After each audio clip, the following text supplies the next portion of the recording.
match tonight, probably the biggest challenge of the season. Your thoughts, please? Yeah, it's a great stadium to come to, and the boys are really excited. It's going to be a tough ask, full-time team, and we've had a big game on Sunday and come up with a few injuries during the week, so a lot of lads are getting their opportunity tonight, and I think there's some enthusiasm in that room, and we're looking to put a good performance in. Can you give us any team news for tonight, please? Yeah, we've lost Gaz Moore, so we've got Will Milner's come back in. We've lost Paul Cook as well, so Will Milner's come back in at 6 and Remy Marginet's gone to 7, so a change in the halves. They both trained really well yesterday, so we're hoping to get some of that form into the game today. Also, who else was out? Somebody else was out. Well, I can't remember. The Rovers come into today's game unbeaten in the league if you take out the summer bash at Blackpool. This is a completely different challenge altogether, though, isn't it? Yeah, it is. It's going to be a big challenge anyway. Never mind with the injuries we've got and backing up from Sunday, but we'll give it a crack. I think the boys are confident. They're excited to play. They're excited to play against these teams, and they're excited to play against Bradford. And it's just it's a part of the reason we want to get in this top 4 to have more of these occasions. In the big grounds, the big stadiums, and hopefully there'll be a big crowd here to watch it. No Lee Gaskell for the Bulls tonight. That's a big loss for them, isn't it? Yeah, he's been the difference between most teams. He's an outstanding talent, and it is a big loss for them going forward. They've had him out for a couple of games now, and I know Batley had a go at him on Sunday, so they've been in a tough game. And we're not far off, and I think we'll get a better performance than we had on Sunday because we're playing against Bradford, and the boys will be up for the game more. Where do you see Bradford's key threats tonight?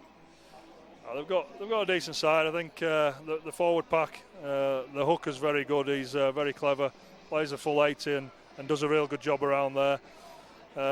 With Gaskell missing, the halves are a little bit makeshift. So Danny Addy's still a threat with the ball, and he attacks the line well. And Harry Syker, who we had on loan last year, we know he's got a good kicking game, and he plays the ball well. But it's probably out wide. I think Purtell and Adam Henry, they move the ball early to them and the back rowers, and they're a real running threat on the edge. We've mentioned it a few times this year. Discipline is important tonight, especially with the occasion. The players can't let it get to them. No, we've got to be disciplined, and the weather, it's hot, it's sticky, it's going to be tough out there, conditions, so we've got to be disciplined. And I talked about it at the weekend, we've got to be clinical, and when we do get chances we need to finish them this week, and that'll put us in a decent chance. Just how important are the interchanges today in these conditions? Just as important as any other week, really. I'm sure the boys will they'll put their hand up when they need to, but we've got to hopefully not have to make interchanges for injuries, and we can just do them for other reasons. Andy, thanks for your time. No worries, Ben. Thanks, mate.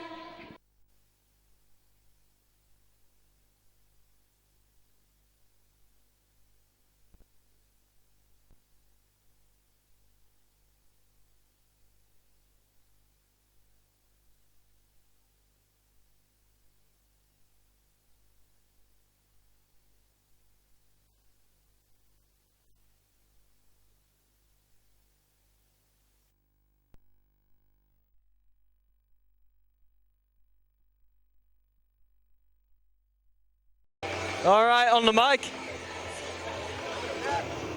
All right.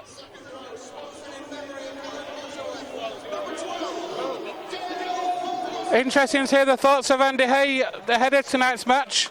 Give you a rundown of the team news for you for the Bulls, first of all. Starting with full back, it's a former Rover in James Mendika.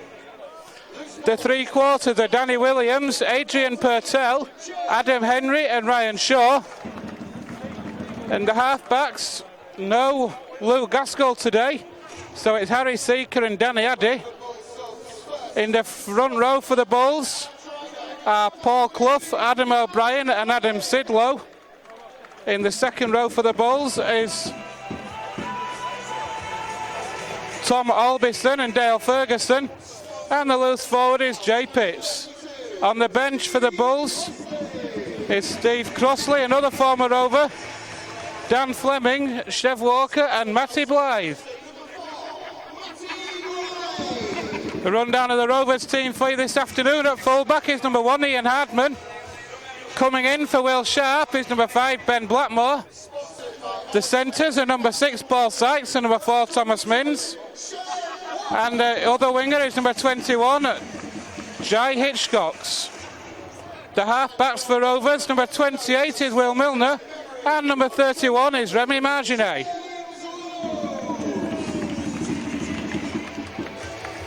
In the front row for the Rovers, number 8 is Jordan Baldwinson, and number 20 is Ryan Verlinden.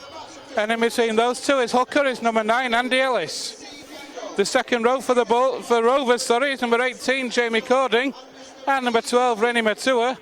And the loose forward is number 13, Tim Spears. On the bench for Rovers, number 34 is Brad England, 35 is Luke Cooper, number 27 is Jack Ormondroyd, and number 19 is Alex Foster. And today's match referee is Chris Kendall. Joe, it's a new experience for practically this whole Rovers team. Rovers not been down here since 1995. What a night this is going to be. Absolutely, Ben. It's a team full of fresh faces, but what an opportunity for those players. Go out here, have the game of your life, and you won't be out of the side for the rest of the season. Nothing to lose today, have we? No, absolutely, Ben. Those players have just got to go out there. It's a game we're not expecting to win, and so we can throw caution to the wind.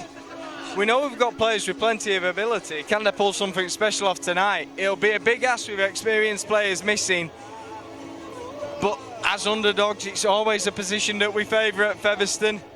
Can we pull off a memorable victory tonight? Just how big a loss is Lee Gaskell for the Bulls?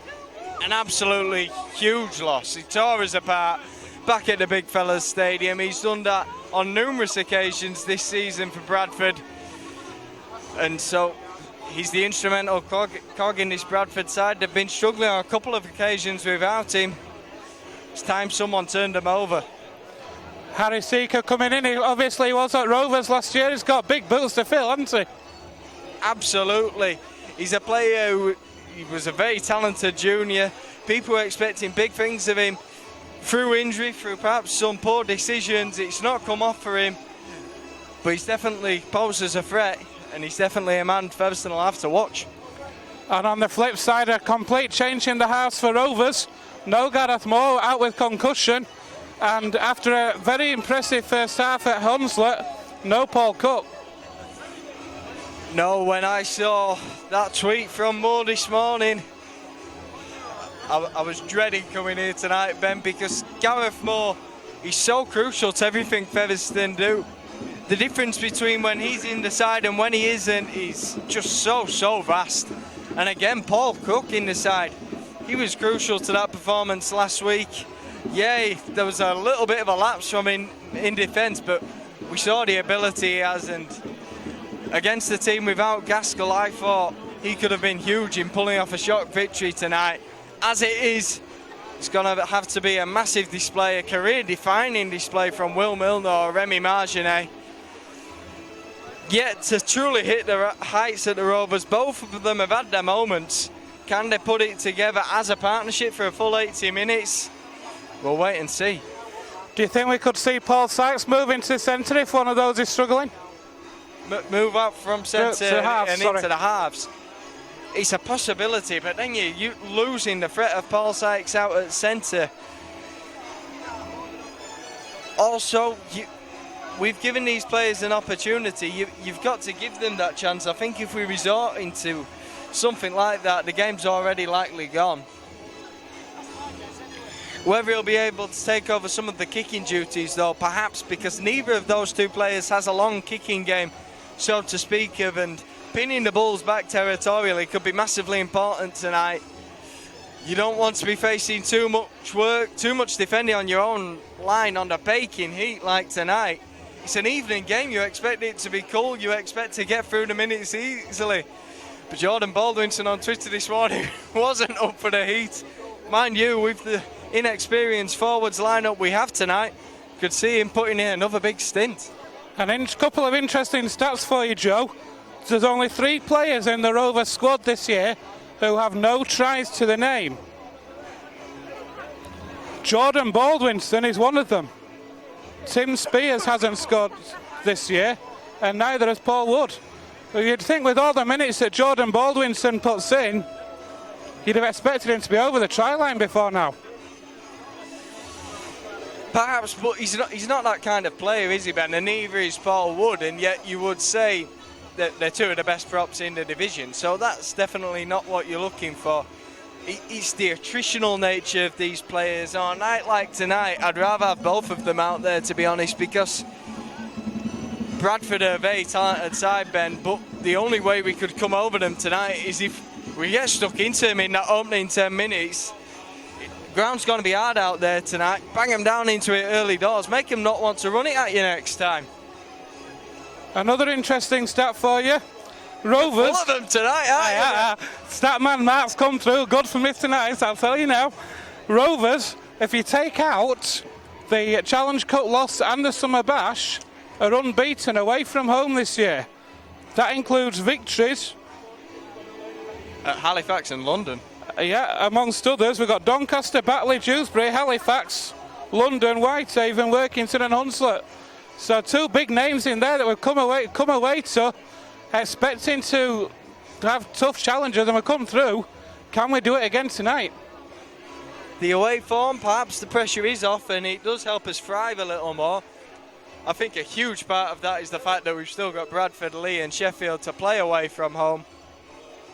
But definitely, like we've said, it's a pressure-free atmosphere. These players can throw caution to the wind, particularly in the halfbacks. If you're going to try and throw out a Hollywood pass, you've got nothing to lose if you Will Milner tonight. And so, Jai Hitchcock's, Will Sharp out there on the wings. They could be going in for some special tries tonight. Ben Blackmore, rather, if only. Ian Hardman scored 5 tries in the last 4 games, 5 in the last 6. He's on massive form this year and named as Player of the Month as well, as Rovers do come out. We're looking for a massive game from him today. Definitely, he's put his hand up and said, look, I want to play fullback. Since he's got that opportunity again, he's been possibly the form player of the team. He's not had a bad game since moving there, and he'll have to have a huge game tonight, because there's no doubt about it. Bradford will make breaks in our line. They're going to find ways through it. It's how we respond. It's can Hardman make those one-on-one tackles, and can the defence recover so we can hold them out? If we can save a couple of those certain try-scoring opportunities, we might just be able to turn them over. It's going to be hard, it's going to be difficult, but if the players are pumped up for it, we might just pull off a shock here tonight. Andy Ellis on 99 career tries. How he'd love to make it 100 at Odsal, wouldn't he? Well, no bigger setting, is there? Absolutely, Ben. Odsal, you come here tonight, meaning it takes you half an hour to get in, because you've got to walk around the ground 3 times before you find the right gate to come through. But once you are in, it's just got that smell of rugby history, hasn't it? It really has. It's an impressive stadium, I have to say. Is that pints? It's going to be the Bulls who will start. They get the first set in possession. They're playing from right to left as you watch. Might be sweating this weather. There is the kick-off, and it's taken by the Bulls, and here is this first drive now. Rovers need a big first 10 minutes, don't they? Keep the defence tight, complete the sets, pin the Bulls back. Absolutely, you're playing this weather, and sometimes you might not be up for it. You're lethargic in those first 10 minutes, so let's hit them hard early doors. Show them we're up for this game. And Mr. Kendall, that's what we can't afford to do in the first set. It's going to be difficult as it is. But Rovers with a hand in the tackle, conceding a penalty on the second tackle. And the Bulls are going to start this set, Joe, on halfway. Jamie Cording conceding the penalty there, holding down in the tackle, so relieves the pressure, and that is not the way we wanted to start this. We gained 3 men in the tackle straight away, though. We've got to make sure we control this ruck, let our defence get back. Let's not be overworked in this heat. O'Brien moves the ball out, the Bulls spreading it out to the right, but a less off for Rovers as the ball is put down by the Bulls. A huge less off it was. Henry over on that right centre then. Andy A picked him out as a danger man, but wasn't too dangerous there. Rovers come up with possession just short of the halfway line. A promising end to the set, even if it didn't start too well defensively, but that's what happens when you put pressure on the defence. Mistakes come in this heat. Certainly do, and here are Rovers now with Remy Marginet trying to dance through the tackles. Man used to the heat there over in Perpignan. It's normally this kind of weather, so will he have a belter of a game tonight? Here's another player Rovers were looking for a big effort for from today, Jordan Baldwinson. Mentioned in pre-match, he's not scored a try this year for Rovers. Again, this is the sort of atmosphere he'll be relishing. Esme Tua puts the ball down, but a penalty is given. Verlinden there going forward in the tackle.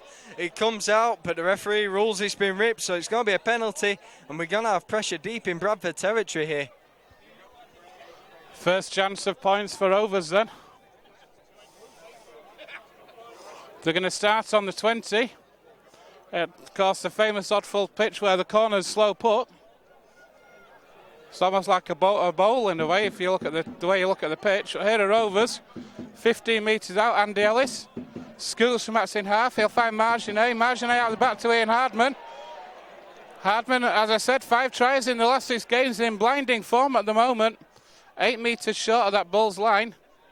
Here's Marginet again now. Moves the ball on to Tim Spears. Ellis. Milner. Through the hands to Hardman again. And the ball's worked out. And I think Rovers are over in the corner, are they? Yes, they are. It's Hitchcock's over in the corner and they've awarded it. First blood to the Rovers. What a way to start this match with barely 3 minutes on the clock. And it's dreamland for Rovers. Well, there we are. That's exactly what we talked about, Ben. 2 dummy runners are in, and Will Milner is able to swing the ball out wide early. We're able to try the expansive rugby because it's a pressure-free atmosphere. We wanted a big start. We've certainly got it.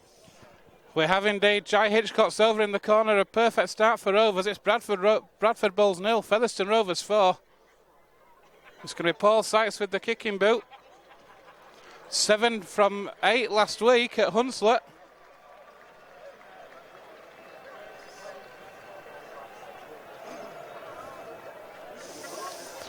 This one is tight to the touchline as you can get, though. I mean, Paul Sykes, I believe, is a former Bradford player, isn't he, Paul Sykes, as well? Yeah, definitely. Most of his time here at Bradford spent at fullback, but played in his current position down at centre over the years a few times as well. Whilst he was at Bradford, he does prefer centre. I asked him too, but... yeah, so let's hope he has another good night with the boot side, because if we're going to win this game, it's certainly going to be a close encounter. That kick is missed, as the fans on that far side tell you. But Rovers with a perfect start. 4 minutes on the clock. It's Bradford 0, Featherstone 4. I think Ian Hardman's the only person who prefers fullback to centre because there's far less running. And don't have to do one-on-one tackles as much either. It's important in a match that we've said it a number of times this year. I'll say it again. It's important to complete the first set after a try, but not more so than tonight. As Marginet takes that kick, and here's Baldwinson. Rovers, if they're going to have a chance to win in this game, need to complete the sets, need to get the position, and need to retain possession as well. Definitely, you don't want to spend too much time defending in heat like this, so whoever can get the most repeat sets in a game like today, you're more than likely to come away with a victory. Here's Verlinden then. 5 minutes on the clock. Bradford 0, Featherstone 4. Marginet juggles the ball but just holds on. Trying to dance away, but is well held in the end. And Rovers up to the 40. It's good work there from the Rovers. Ellis finds Marginet. He's outside the 40. He's changed the angle of the kick. Back across field, but it is well taken by Ryan Shaw. And a good return, but a good chase from Rovers as well. Matua in the tackle and involved again. A great chase from Rovers, pinning the Bulls back. An important chase with the kick being taken on the full like that. That is the one thing you feel we're lacking with Marginet and Milner there in the halves, because neither of them have that long kicking game and will struggle to pin the Bulls back tonight. The Bulls are just inside the Rovers half. Good work from the forwards, getting the position. And here's that kick. It's a kick on the last from Danny Addy. Is it too long? Is it going to help? Oh, it's held up beautifully. That is sensational. Absolutely genius kick from Danny Addy. using the corners, the way the pitch slopes up to perfection.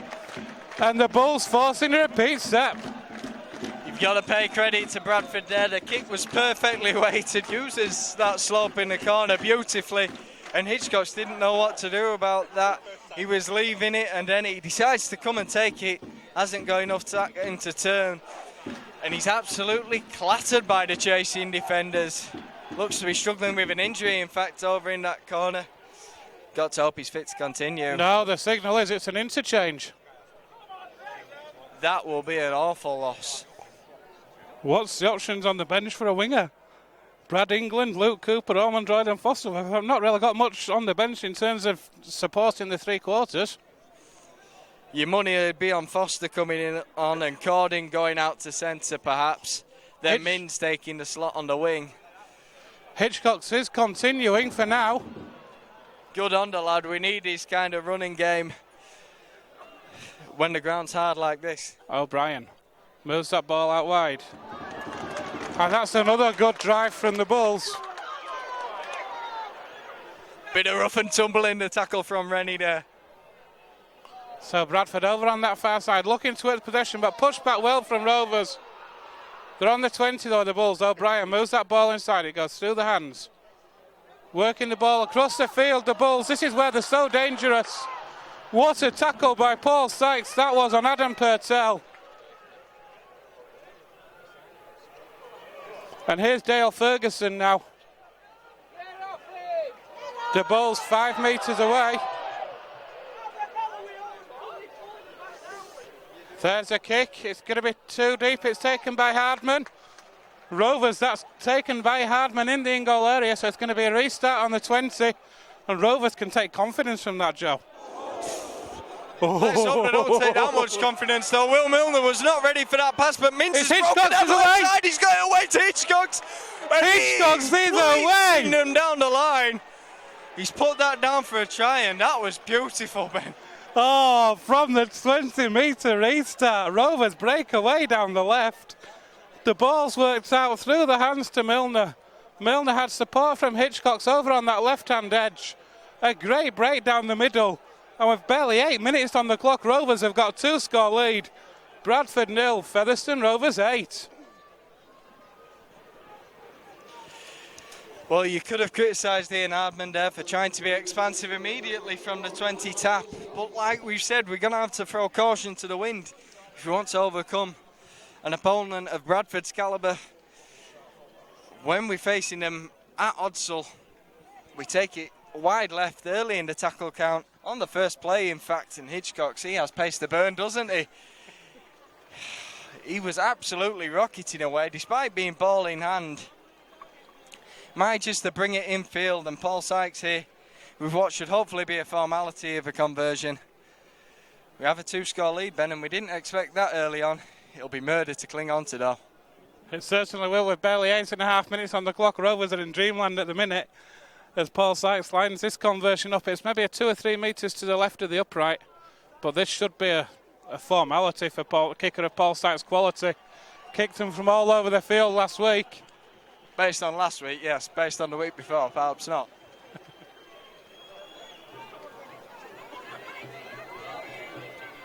Here comes the kick.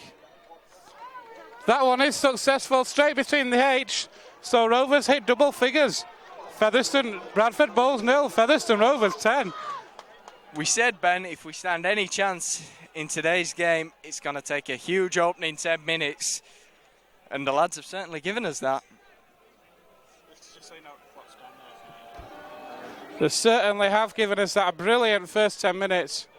There's the kick-off again. Is it out on the full? It is. Oh, the Bulls have come up with a massive error there. 2-score lead within the first 10 minutes, and the Bulls kick out on the full. Cardinals in there from Bradford. That is not the way that you respond, and absolutely brilliant for Featherstone, because he's exactly what we needed. And Bradford aren't anywhere near the possession they'd like. It's always going to be difficult to get back in control of a game when it's in the baking heat and you're not eyeing any of the ball. Indeed, so Marginet has the ball, is going to find touch. And Rovers, instead of starting in their own 20, Joe, are starting on the Bulls 30. And what a position we're in again. Definitely an opportunity to apply pressure again. And most importantly, we've got the possession early doors. Spears plays the ball to Ellis. Oh, that was a little bit borderline. Here's Cording though, trying to get through a gap. Said it in unison that it was a bit borderline. I'll give them that one. Marginet takes on the line to Milner. Milner holds on. Rovers 5 metres away again. Here's Ian Hardman. Well, that's great defence from the Bulls. Wrapped up Ian Hardman here before he barely had a chance to look what he wanted to do. Here's Marginet with a kick towards Ben Blackmore. It's juggled by Etu. What a take that was. The Bulls keeping this one alive. Here goes Etu again. But this is the sort of thing Bradford, I think Rovers, Joe, got Bradford rattled. Great combination on the left fringe there from Patel and Etu, showing their quality. A bit daring first tackle though. I think Rovers have got Bradford rattled at the minute in this opening 10 minutes. Definitely, but they are a side who are going to be able to keep going. It's a full-time outfit, Ben, so we're going to have to keep up this enthusiasm, and that's not what we needed. Bradford received the penalty, holding down, attempted to strip the ball rather, and it's a penalty that takes Bradford up to the Rovers 30-metre line. Going to have to undergo some pressure here. So Rovers held out last time against this Bradford outfit on attack. Can they do it again? Here's Adam Sidlow. O'Brien comes left. It's worked out to this left-hand channel with Patel. Finds Etu, but again, good defence from Rovers. Matching the Bulls at the moment. Here's Dale Ferguson now. Bulls 5 metres away, 10 metres into the left of the uprights. O'Brien moves that ball in field. Through the hands it goes. A step inside though from Danny Addy, and well wrapped up from Rovers. The Bulls are on the 10. Here's Adam Sidlow again. That's the last tackle, says the referee. That's a dab through. Taken by Paul Sykes. He'll run that one dead. Rovers will take that, Joe. Good defensive set, and it is going to be a repeat, but they're keeping the Bulls out, and Rovers will take the dropout. Yeah, full set of pressure there. You'd have fancied Bulls to find a way over, but they didn't, and that's what's crucial for the Rovers. You can't undergo too many repeat sets, so in heat like this, it'll be too much to handle for Featherstone.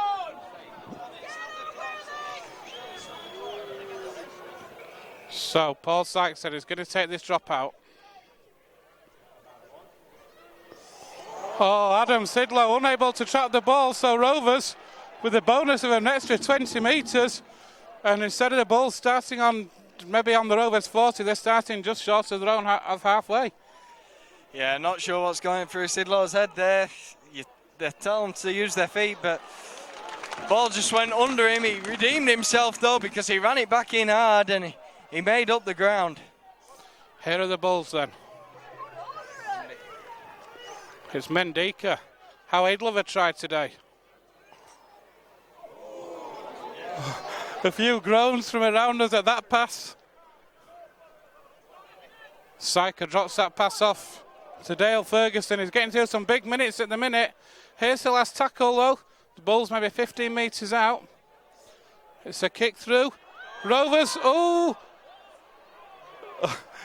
Somehow, not quite sure how, but come away with the ball again.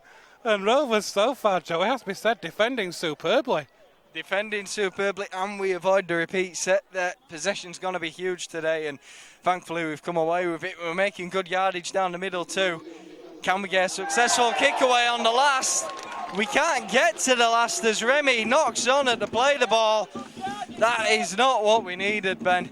And we concede possession inside our own 30 metres. Bradford with the scrum. Indeed, it's going to be difficult enough to contain Bradford as it is, as Ryan Verlinden is replaced for Rovers. Had 15 minutes and Verlinden comes off. Didn't see who came on.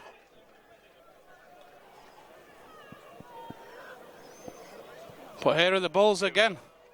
It's Luke Cooper who's come on for Rovers.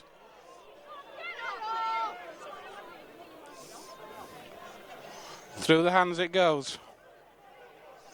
Here's Paul Clough. O'Brien with a scoot.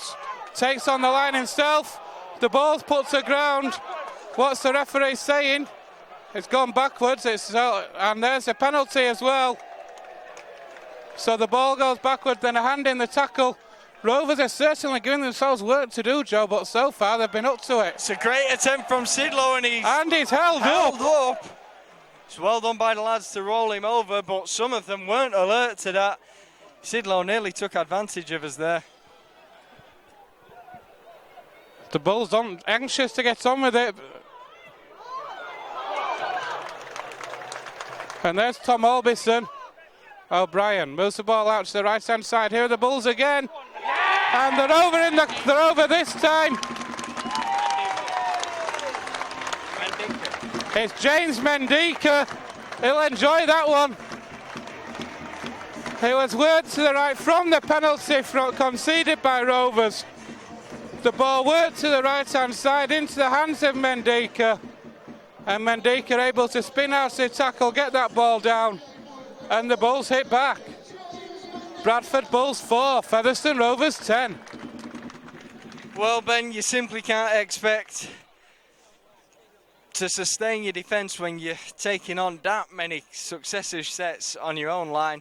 Bradford will always got to find a way through, and eventually they've got the numbers on us on that right side. Mendika finds the hole in the defence, goes through dead easily. Tim Spears is coming off for a breather.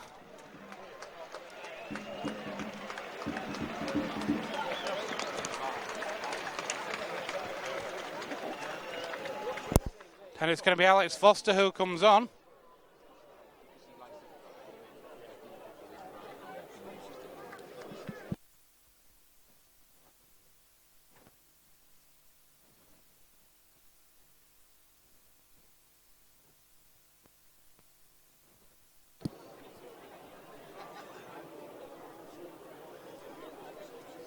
Seven, 16 and a half minutes on the clock, and it's been an entertaining match so far in this first half. And here's the conversion attempt. It is successful. So the Bulls are back within 4. Bradford Bulls 6, Featherstone Rovers 10. Well, we've got a game on our hands, haven't we, Ben? Both times the teams have been pressing the opposition line. They've been able to get over.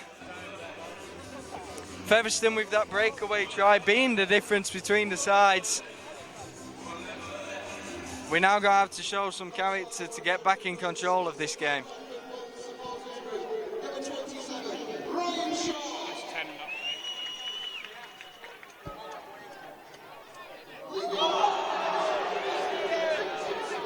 And the Rovers have put the ball to ground from the kickoff and gifted Rovers possession, and that's a gift. That is 100% what we needed, but that certainly isn't. Matt James there coughing up possession early in the tackle count.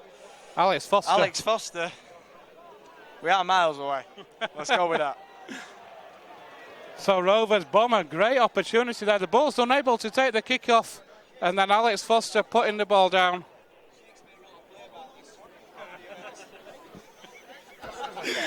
Shakespeare wrote a play about this. Comedy of errors, I've just been told. Copyright.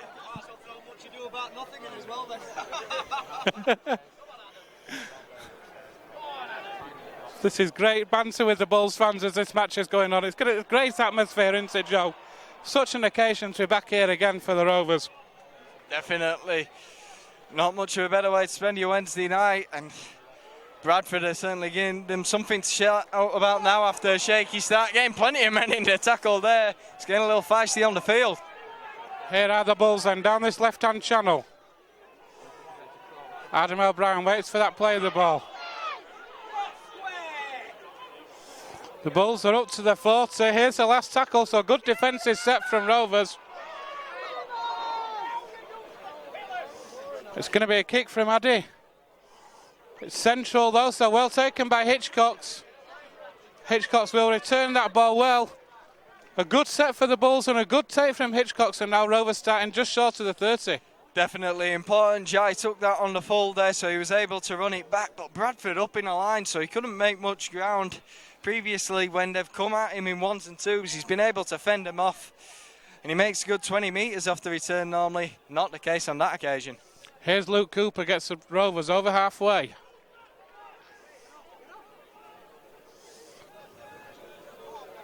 Rovers go down the left with ready-made two and moves the ball out to Middens. Here's Hitchcock's again. Hitchcock's is away again, a kick inside for Ellis to chase, but it's taken in the end. And here's a great return by Danny Williams. But that's superb play again from Rovers down that left-hand channel, Joe. And Danny Williams able to snuff out the chance. Yeah, Hitchcock's away and he tries the kick back inside. That is the kind of play we're going to have to try and attempt if we're going to unlock this Bradford defence. So it's good to see we're going for things. The Bulls are up to the 40. O'Brien from Atsin half-back is away. Great defence from Matua to hold him down. Here's the last tackle, says the referee. Hardman's going to field that ball in the infield. Great defence from the Bulls again, though. Here goes Blackmore. This is getting tasty, Joe. You wouldn't guess it had been 31 degrees today with the kick chases both sides are putting in. It's been absolutely phenomenal. All 13 men racing down the opposite end of the field after the ball. And another mistake from Rovers, inviting the pressure. We've had 20 minutes here at Odsall Stadium. It's Bradford 6, Featherstone 10. Rovers have turned possession over, Joe, 3 or 4 times in their own sort of 30-metre area, inviting the pressure on. So far, the Bulls have only hit back the once, though. Yeah, Luke Cooper knocking on there on the 30. It's going to be very difficult for us to hold out here. We desperately needed to keep hold of the ball a bit after Bradford had spent a while in possession. We're going to see Steve Crossley momentarily. Another former Rover who'd love a big game today. And another penalty is given. Here is Steve Crossley now. Rovers know all about the damage he can do. Definitely, he's a man made for this occasion. He's one of those attritional players. He's got a decent set of hands for a prop too. He has, and here are the Bulls now then, Addy.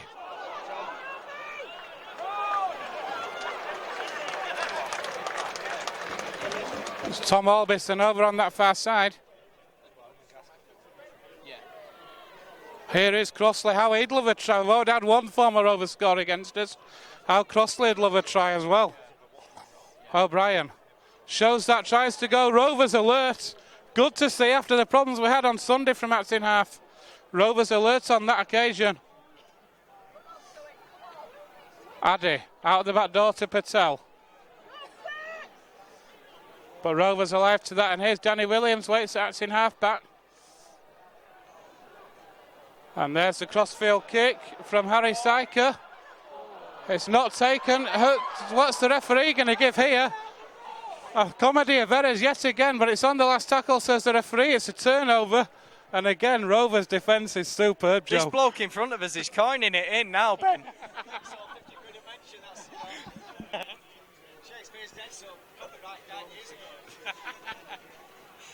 Here we are then. We've got to play the ball 10 metres out. Rovers' defence again, though, is superb on that set, Joe. It's had to be, Ben. Luke Cooper, got to pay credit to him.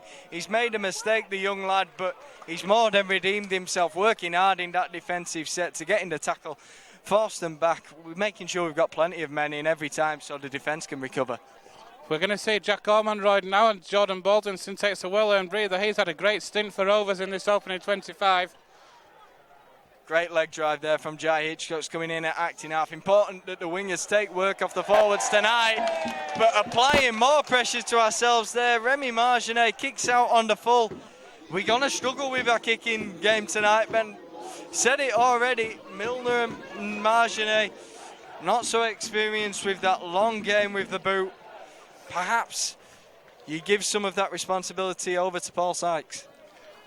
Marginet there going for the 40-20. He was inside the 40 and you could see what he was trying to do. He just got his angles all wrong, unfortunately. And here are the Bulls again. A nice drop off pass to Mendika. Takes on the line. But good defence from Rovers again. But penalised again in the tackle. Rovers are their own worst enemies at the moment. High tackle there, not required, and we're just inviting pressure upon ourselves again and again. Bradford start inside our 40. We held out last time. Tell you what, we are getting a good account of ourselves here so far, but we are not making it easy. So here are the Bulls, and they're inside the 20s, 5 tackles in hand. Through the hands it comes now. Again, Dale Ferguson's causing a lot of damage in this left channel. Clever little step inside there, gets them just short of the line. And the Bulls just a metre short now. Oh, that's sensational play from Pertel.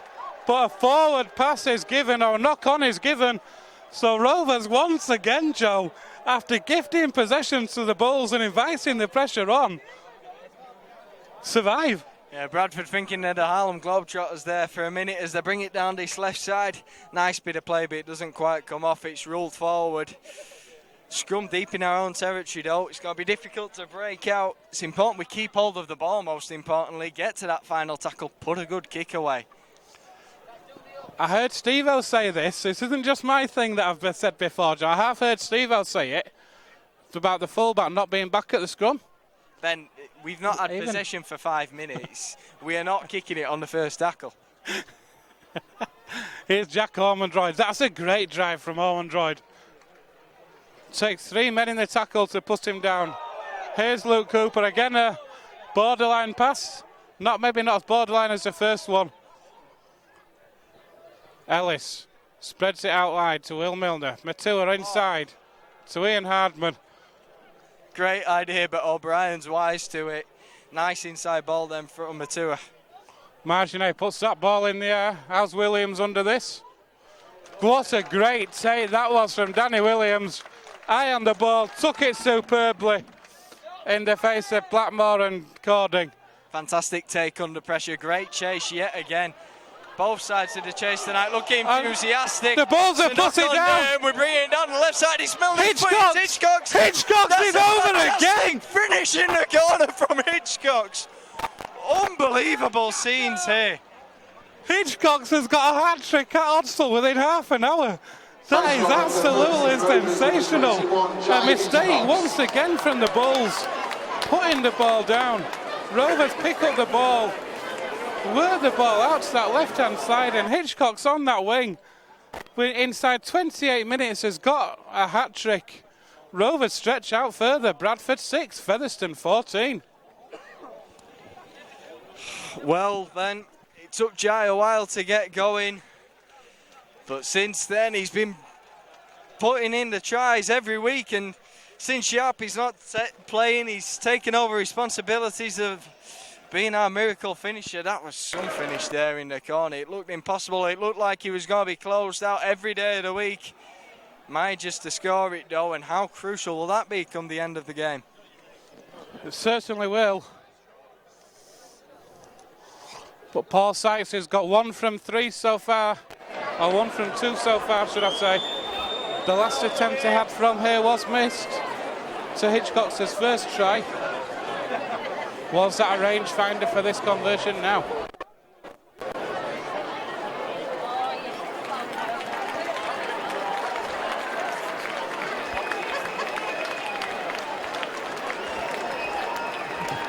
So Paul Sykes then lines up this conversion attempt. Rovers in dreamland at the minute with a 14 points to 6 lead. Thanks to Jai Hitchcock, who's having a wow of a match. There's the kick. That one is successful. That is fantastic. Rovers stretch out to a 10-point lead at Odsal. Bradford Bulls 6, Featherstone Rovers 16. Tell you what, Ben, It's going to be a close game by the looks of it today, and those conversions could be hugely important. Great kick from the touchline there from Paul Sykes. Now let's just keep hold of the ball on this return set. We've got to follow it up well. Certainly have, as Jack Ormondroyd does just that. That's a great drive from Ormondroyd.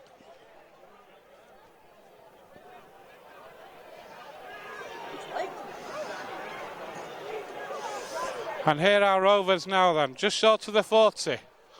Blackmore plays the ball to Ellis. Here's Luke Cooper.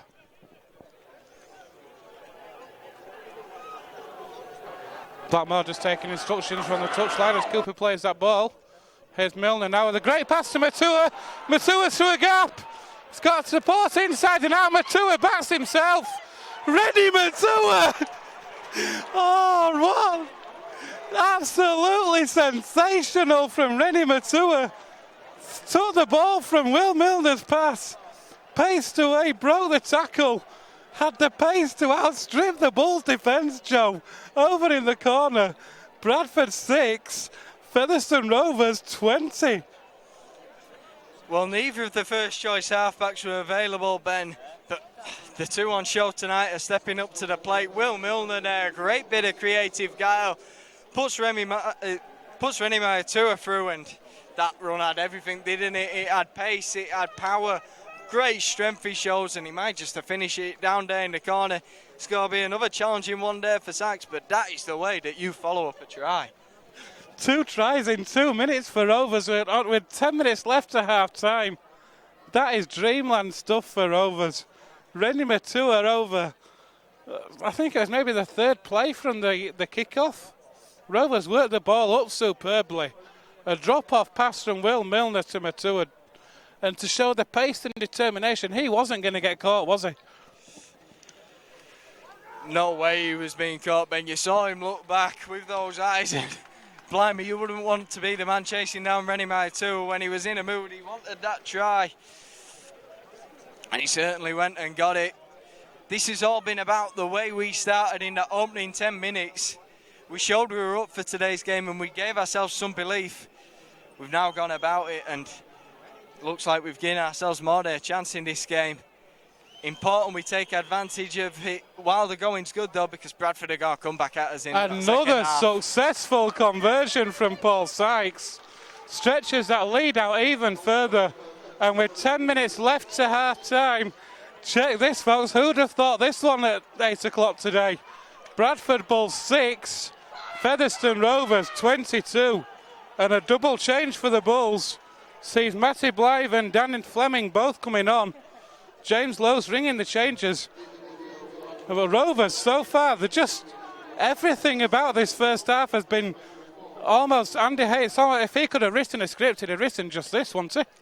Definitely, all the players are up for it. That's what's been crucial today. It's been the enthusiasm, because perhaps Bradford more than matches and in fact outdo us on a talent level, but our lads are up for it today. And here are Rovers again down that left channel where they've caused so many problems in this opening half an hour. Will Milner is wrapped up on that occasion. Here's Matua, finds Luke Cooper. Cooper to Marginai. Rovers working the ball now. Here's Ormondroyd.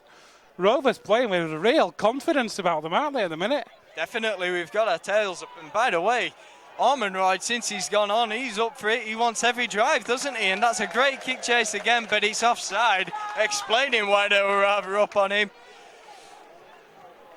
Didn't know Paul Sykes was that nippy, sure enough, blown offside, and Bradford come upfield now.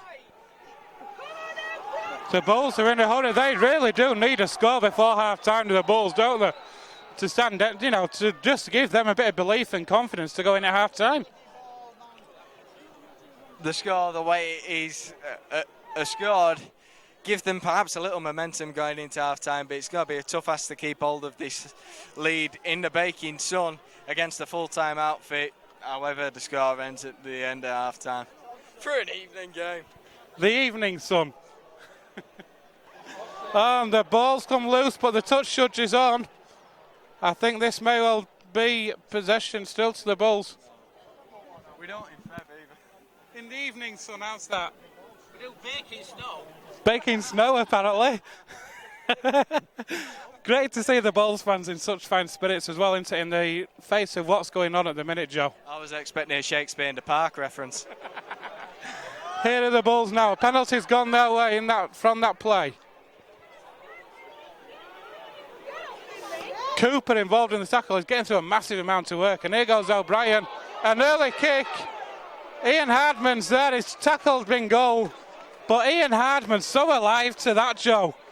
Read the play superbly, knew the early kick was coming, and his positioning was perfect. Crucial that he pounced on that. There was so many players there in attendance just ready to leap on that ball, but Ian Hardman, the first man to it.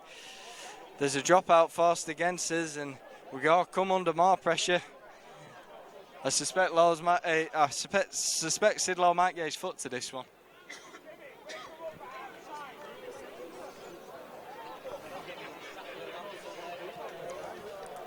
Seven minutes left here at Odsall in this first half. Rovers in dreamland with a 16-point lead. They would never have expected this at 5-8 this evening.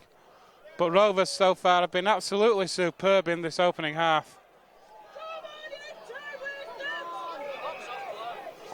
And Paul Sykes is going to take this dropout. Rovers have had to do this 2 or 3 times this evening. That one is taken by the Bulls on halfway.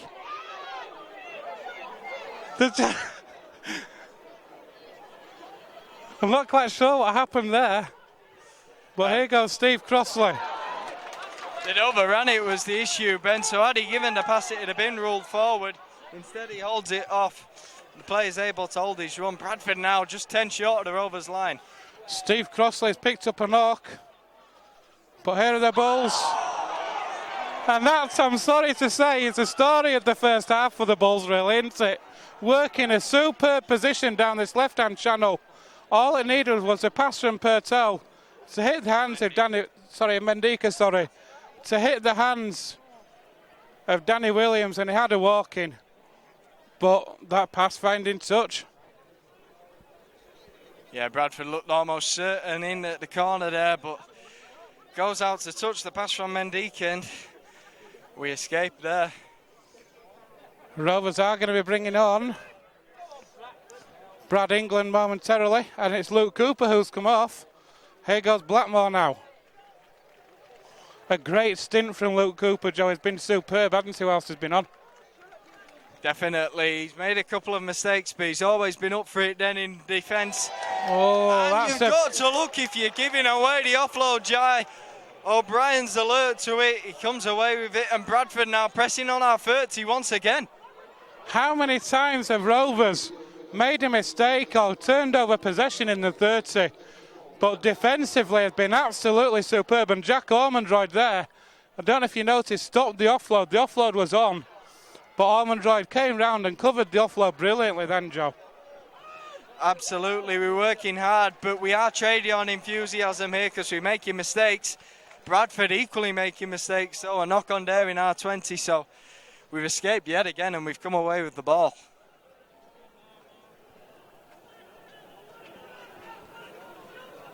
Five minutes left in the opening half here at Odsall Stadium. Bradford Bulls 6, Featherstone Rovers 22. Opening half hour hat-trick from Jai Hitchcocks and a superb try from Rennie Matua. 3 goals out of 4 for Paul Sykes. And just a 1 reply for the Bulls as a penalty is given by the Bulls. And that reply from the Bulls. Shot from the stands, Rag. Was from James Mendika. And the Rovers are going to start this set just short of halfway now. Matua already got 1 this afternoon, this evening. Rovers starts on halfway. Here goes Ormondroyd. Gets the Rovers up to the 40. That's a great run from Ormondroyd. A loose pass behind everyone, but Will Milner picks up and makes a loose pass into a good move. Ellis again goes down that short side through a gap. Ellis! Oh! The pass was on. What's the referee going to give? It's given head and feet at the scrum, but the pass was on to Hitchcocks in the corner again. The Bulls fans around us breathe a huge sigh of relief. I think the touch judge might have called that it's come off a Bulls player there and the scrum might be turned over. No, he has awarded it to Bradford. I'm not sure what the kerfuffle there on the sidelines was. But Bradford come away with the ball. The pass was on. I thought Jai was going to be over in the corner there. Instead, Ellis's ball goes to touch and Bradford have possession. A let-off, though, for the Bulls because Rovers had the opportunity again. Definitely well hit in the first tackle there, though. We need to look to pin them back. Rovers need to keep the discipline here. The Bulls are on the 20 with Jay Pitts. Trying to work out Bradford, but Rovers' defence, as usual, as it has been so far, immaculate in this first half. Moving up in that line really well, and Thomas Minns involved in that tackle.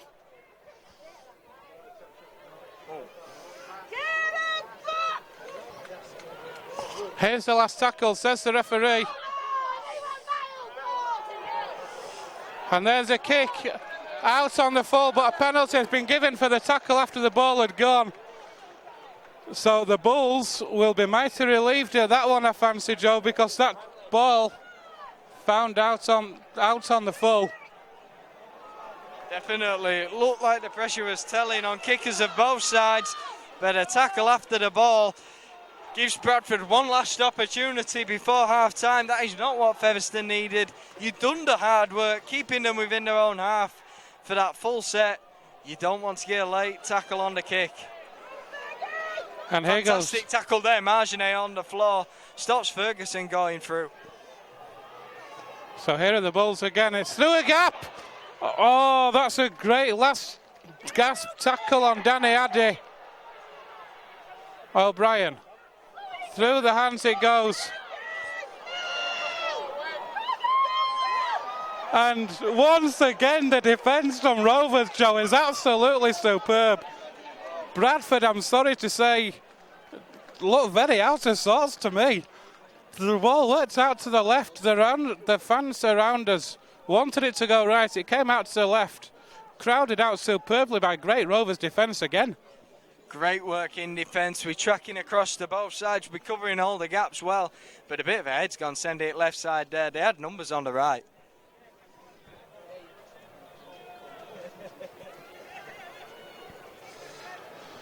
So Rovers in possession on their own 10-metre line.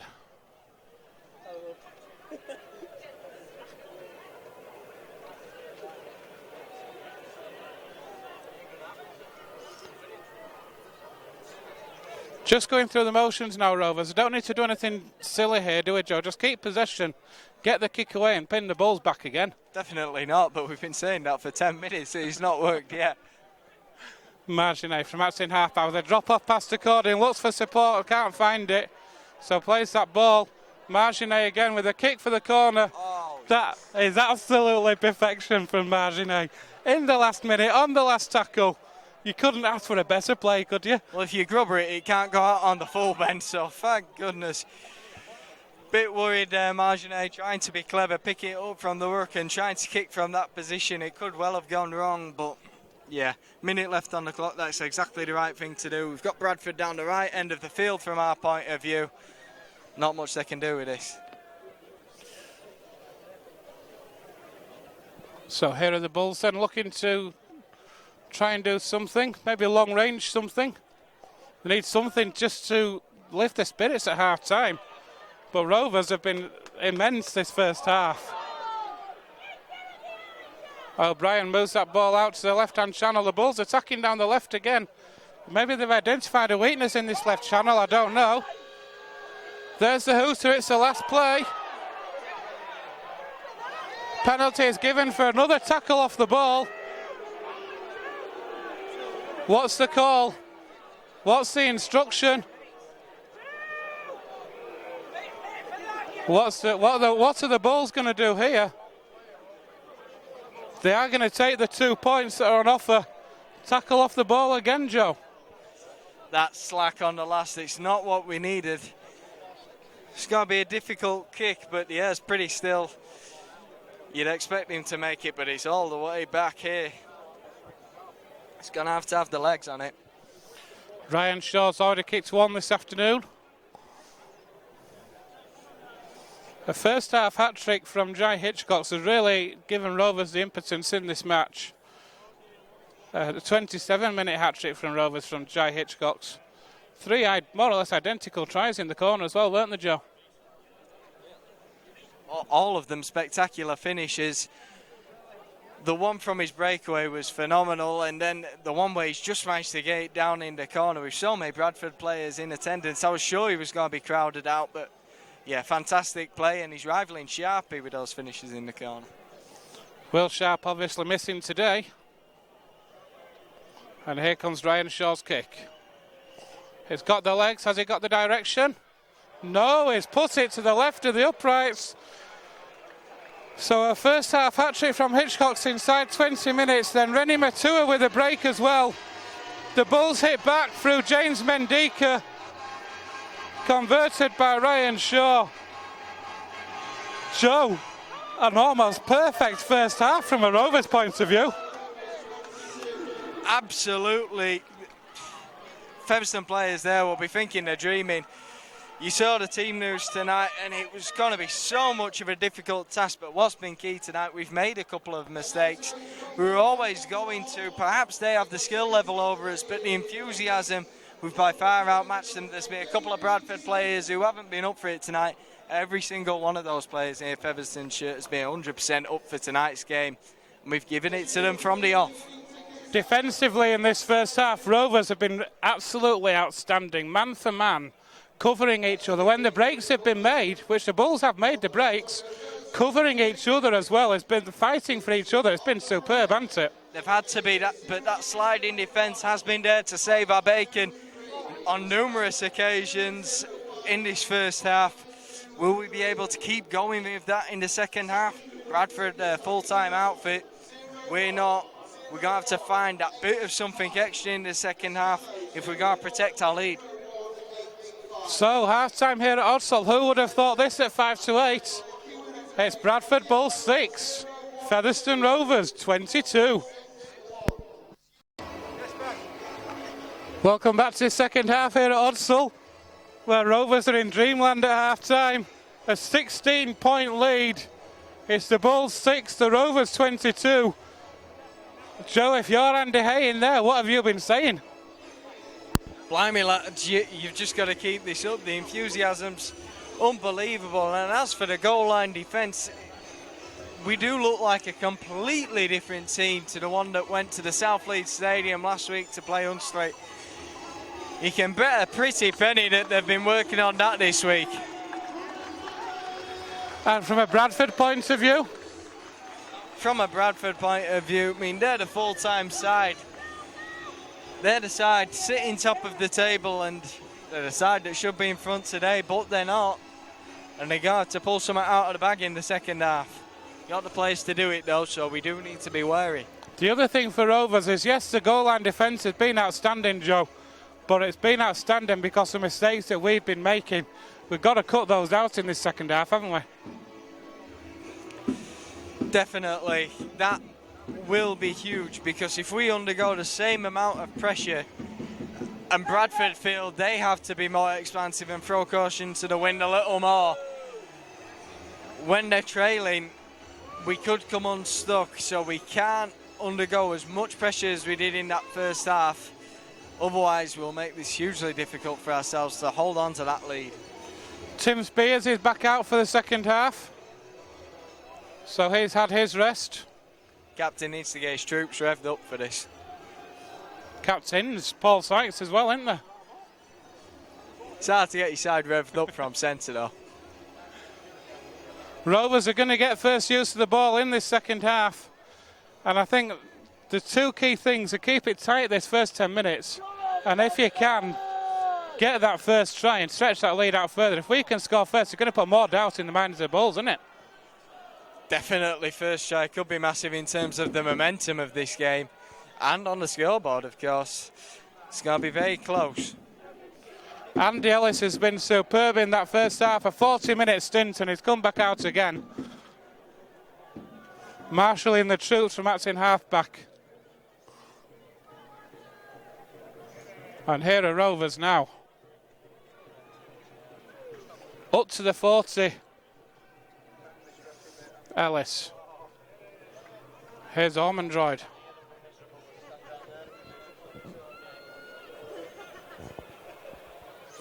Martinet with a drop-off pass to Tim Spears, who offloads that ball away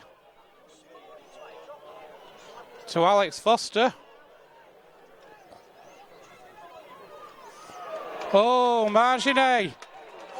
Martinet's come up with the header, but what's the referee saying? Martinet's stolen that ball one-on-one. Will Milner, it's Milner who's come away with it. My apologies, it's Will Milner who lost the ball, but then managed to get the ball back in a one-on-one tackle, and the referee wipes it clean. A let-off.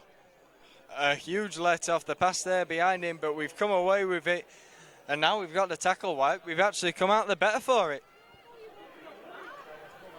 And so Martinet finds Tim Spears.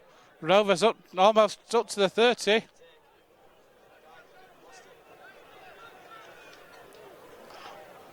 Martinet again. Out of the back door, but good defence from the Bulls. That's a great tackle. And here goes Matua now. Rovers up to the 20. Here's the last tackle. Martinet it is. He'll dink one. Back in field. Hardman went for it, but just unable to take it. What's the referee going to give here? Hardman asking a question.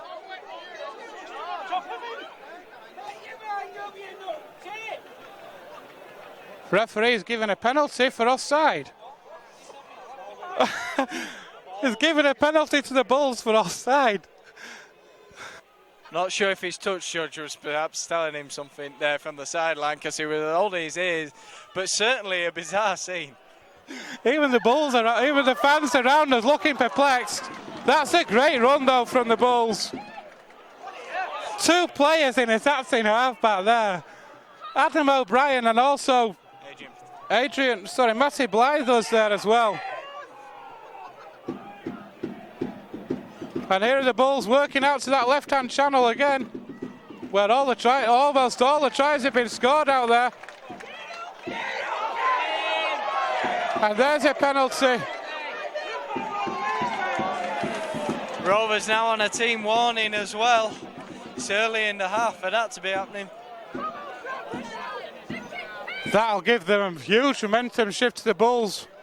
Rovers can't afford to go down to 12. A pass that goes to ground. It's picked up by Danny Addy.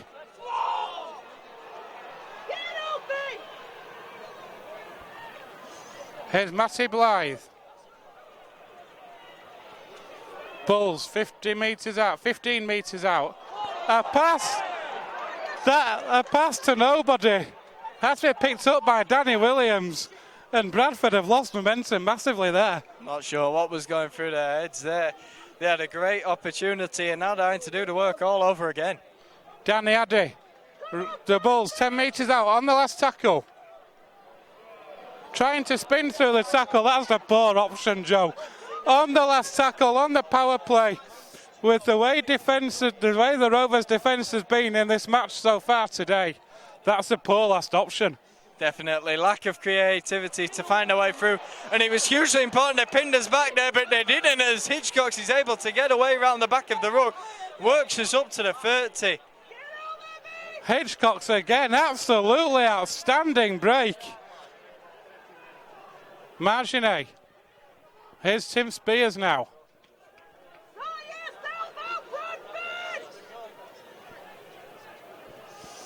Out to that right-hand side, it's Paul Sykes. Gets the pass away, and Blackmore's away now. Ben Blackmore's away. That is outstanding. Ben Blackmore, where did that come from? Once again, Rovers attacking down that far side. Paul Sykes with a pass to that wing again. And this time it's Ben Blackmore, shows the pace, stretches away. Outpaces that Bulls last line of defence. Over under the sticks, and Rovers stretch the lead out further. Bradford Bulls 6, Featherstone Rovers 26. Well, he looked for all the world he was going to be forced out there. going wide along the touchline, but he backs himself a pace, and blimey, did he show us why. What a show of pace, just burned his way away from the Bradford players, ball in hand, and he was still making plenty of ground past him. We were expansive, we took it out wide, we were daring to do that with tackles in the bag, but we've certainly been rewarded for it. Tell you what, Ben, we said that the first try would be hugely important in this second half. In terms of the momentum of this game, we've extended our lead further, and that could be huge. It could. One thing to remember, though, and an important thing to remember, Joe, Rovers are on a team warning at the moment, so they need to keep the discipline. They cannot afford in this match, with the way they've been playing especially, to go down to 12 men and give that would give a huge momentum shift back to the Bulls. Definitely, and we have had to come up with some fantastic goal line defence already in the second half and all the way through the first half. That would be a very different proposition if we were a man down. Paul Sykes then. 3 from 4 in the first half. Makes it 4 from 5. Rovers stretch that lead out just that little bit further. Bradford Bulls 6. Featherstone Rovers 28. Well, when Bradford came to Post Office Road, it was a very competitive early 20 minutes, but we didn't take opportunity of being level pegging with them, and then they blew us away after that in the final hour of the game to make it an embarrassing scoreline. This time round, we've taken advantage of our periods of dominance in the opening exchanges, and that set us up for the rest of the game. Jack Ormondroyd has come off and Jordan Baldwinson is back on for Rovers. That's a big boost for Rovers as well. He's such an influential player in that front line for Rovers. Takes the ball in so well, doesn't he? Definitely. It's going to be tough for us for the rest of this game, and you need that kind of grind it out player to help us get over the line. Rovers then just short of halfway. Here's Matua. Scored a great try in the first half, did Matua. Ellis now. That pass goes to ground. Marginet doesn't seem to want it, but he gets a great kick away. It's taken by the Bulls over on that far side, and the return about a good chase from Rovers, pushing him back as well, Joe. Rovers haven't lost any of the enthusiasm from the first half. I tell you what, we made up for our mistakes again there. Thank goodness for Remy Marginet digging us out of jail there. Fantastic kick down the touchline and fantastic chase as well to make sure we hold them back there. So here's Matty Blythe. As the Bulls make a change, on comes Chev Walker. That kick is going to be too long, is it?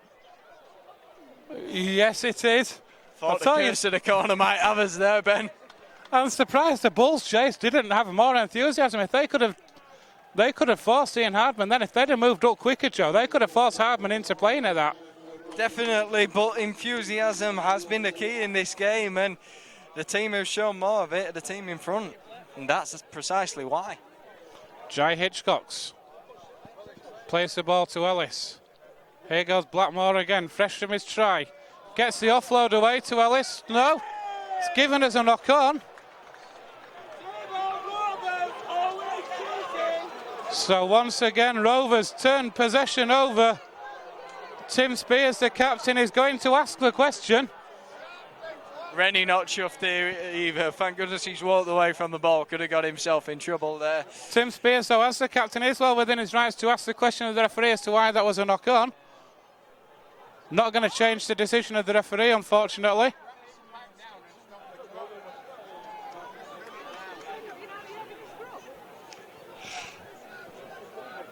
So the Bulls with another chance. The ball is on halfway. They're going to attack down the short side. Here's Matty Blythe. Runs straight at Rennie Matua and Rennie Matua and Remy Marginet. And that's Steve Crossley with the mistake again. The Bulls are really out of sorts. And for the first time this evening, Joe, we're hearing boos. Sure, it's the first time, but Steve Crossley there, yeah, forgetting which shirt he's wearing nowadays, and gives possession over to the Rovers. You know what? they had the ball there in our half. It was important that they did something with that set. Instead, they cough up possession early in the tackle count. And the same issue Rovers did in that first half. 10 minutes gone in the second half here at Odsal Stadium. Bradford Bulls 6, Featherstone Rovers 28. And Rovers in possession just short of halfway. Here's Andy Ellis. Takes on that line himself, tries to get through a gap. Makes a good 10 metres. So Marginet moves in acting half back now. Here's Baldwinson. Baldwinson.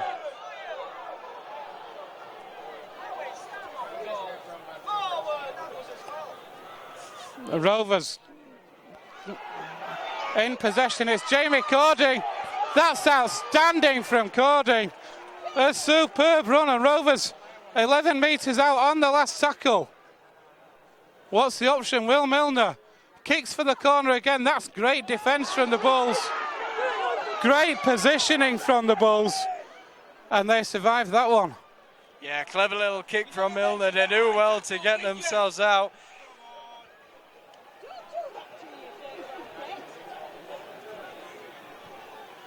It's going to be difficult for Bradford to get out here, and they're coming up at them in defence, but... Yeah, well, you're all offside!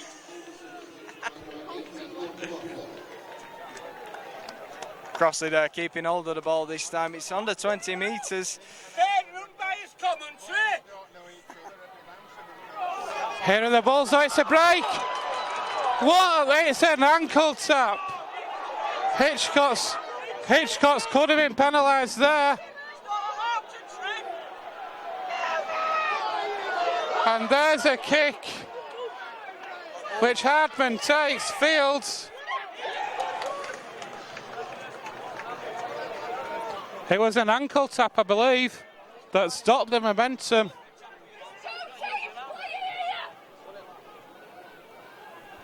Here's Ben Blackmore now.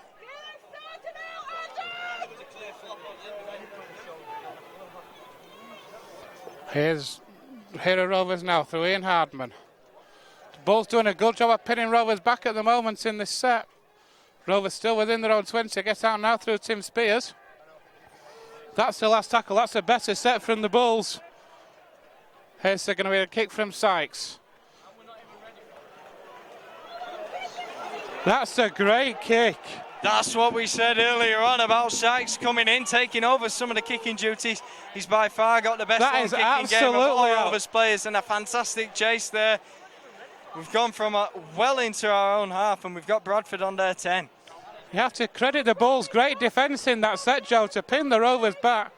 But Paul Sykes is just when you need him, stepping up to the plate and getting the ball away and making great yards. Definitely well and truly dug us out of jail there, and we're playing at the right end of the field. Here are the Bulls then, just short of their own 40 now. There's a kick. It's an attempted 40-20. Has it got the angle? No, it hasn't got the angle. It's going to run. Is it? It's going to stay in the field of play. Hitchcock's. The Bulls there using the corners of this, the angle and the corners of this pitch outstandingly there, forcing Hitchcock's to return, and that was a great kick, Joe. Definitely, the curse of the corner gets shy, but we bring it upfield. Well, that's quite a step Remy Marginet's got on him, Ben. Bit of French flair for you. Here's Blackmore. Just manages to hold on. Bit of a fumble, but he keeps hold. Here's Baldwinson now. Rovers into the Bulls half. Here's the last tackle. Andy Ellis looking round for his options. It's all stats on this left side, so he does come left. It's Will Milner. It's up into the stratosphere there from Milner. That's a great take from the Bulls by James Mendika.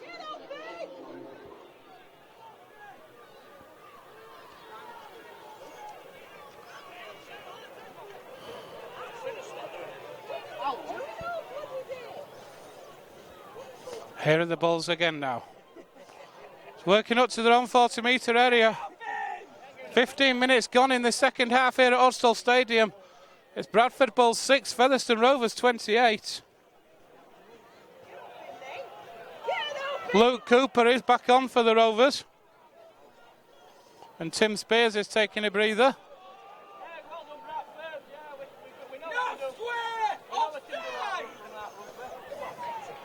That's a great dink. Oh, and the Bulls are in. That is outstanding from the Bradford Bulls.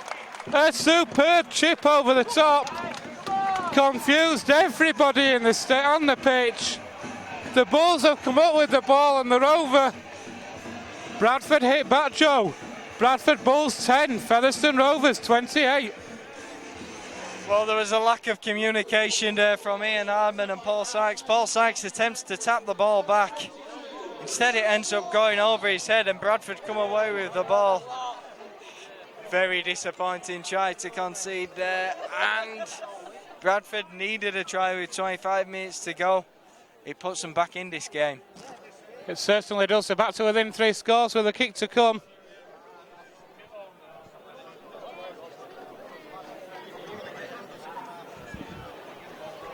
It was Chev Walker who got the try. It came up on the big screen saying Chev Walker. So we're just under 25 minutes left. That goal is converted by Matty Ryan. Bradford Bulls hit back. It's the Bulls 12, the Rovers 28.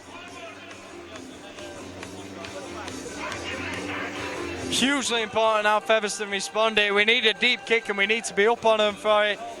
Need to look to pin them back, force them to kick from their own half.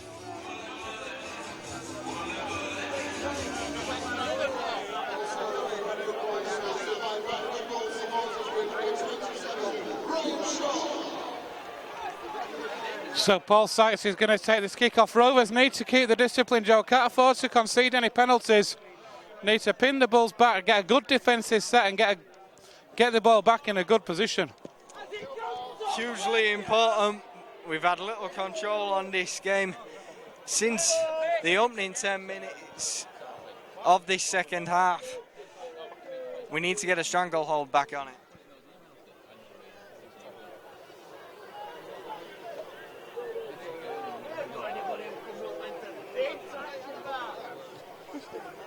There's the kick-off. It's well taken by the Bulls, and here's the return. And it's a good return, mate. It's 15 metres.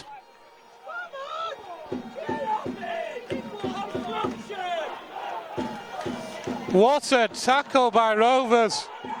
Still going into the tackle like workhorses. Penning this Bulls defence back.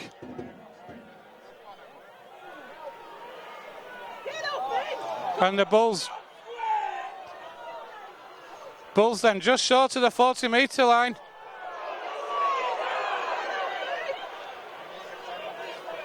Here's Matty Blythe. The Bulls are just short of halfway. It's the last tackle. There's the kick. It's a high kick. Hardman safe as houses underneath that. He'll take those all day, Joe. Apart from one in final for Allroyd's kick, but we won't mention that. Here are Jai Hitchcock again. He's had a wow of a game this evening, hasn't he, Hitchcock? He certainly has. It's the work he's been doing it going forward with the ball as well as his tries that he's added. Here's Blackmore now. A great offload from Rovers, gains another 10 metres, and Rovers are in the Bulls' half again. Here's Baldwinson now.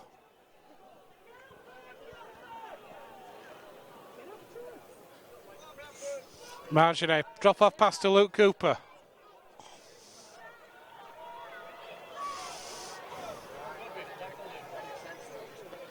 Here's a kick from Marginet, that's gone up in the air.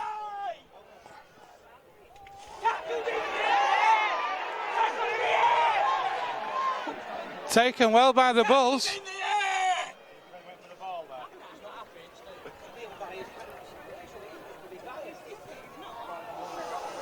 And here are the Bulls working out.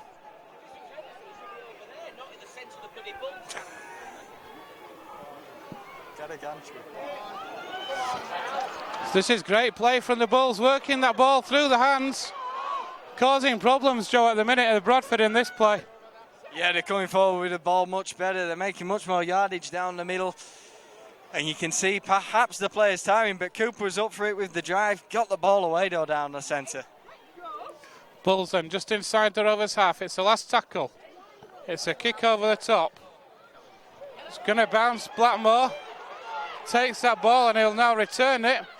Once again, it's a great chase from the Bulls, and the Rovers are starting on the 10. Yeah, definitely. We've got our work cut out for us now. You are always worried when the ball gets put behind Ben Blackmore, but once he took it, you know he's safe going forward with the ball. Hitchcock's with that offload away there towards Marginet. But great defence from the Bulls. They have got a player down though, so the referee does call time off.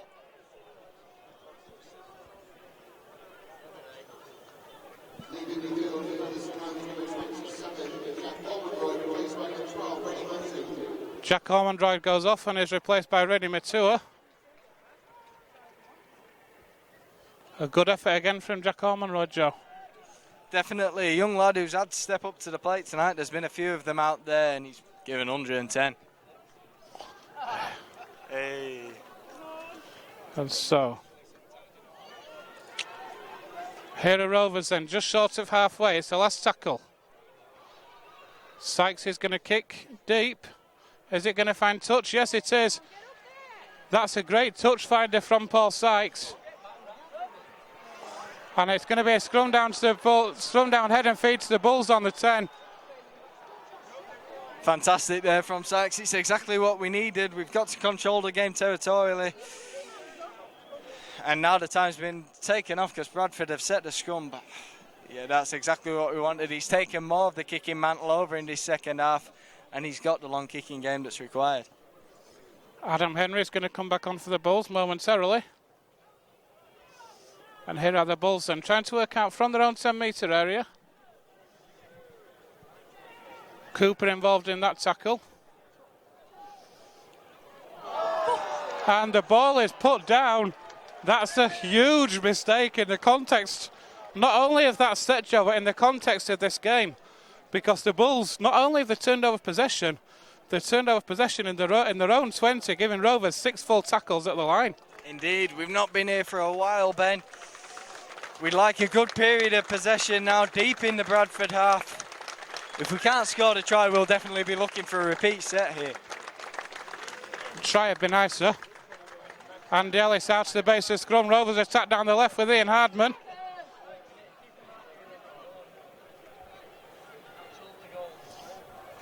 Here's Luke Cooper now. Rovers up to the 10.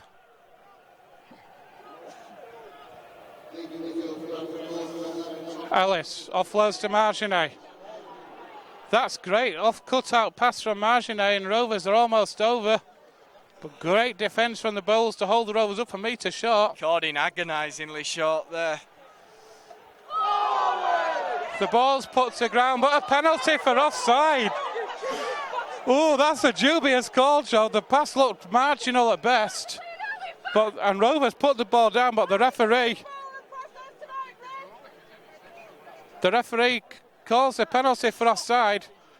And Rovers sensibly, I think, Joe, are going to take the 2, and that'll stretch the lead out to an 18-point lead, meaning the Bulls, to win the game, will need to score 4 times. Absolutely, 100% the right decision here. Just send it between the uprights. It's a formality of a kick. And definitely the right decision here for Sykes. Also, he's taking the opportunity for a breather to his side. You've got to remember, semi-professional. Let's fill your lungs, lads. 18 minutes left here at Odsall. It's Bradford Bulls 12, Featherstone Rovers 28. Paul Sykes with a penalty attempt here. This will stretch it out to a 30 points to 12 lead.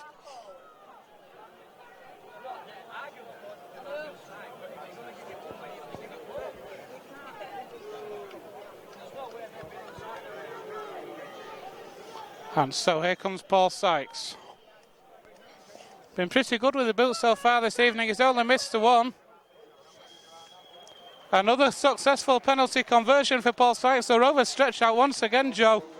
Bradford Bulls 12, Featherstone Rovers 30. And 17 minutes left on the clock, Ben. Is there too much to do? Certainly is the question. I mean, are we looking now? The Rovers have an 18-point lead. I fancy if Rovers get down, they might be looking at a 1-pointer. Stretch the lead out just that extra. Interesting, the Bulls opting to kick long from the kickoff, needing 3 scores.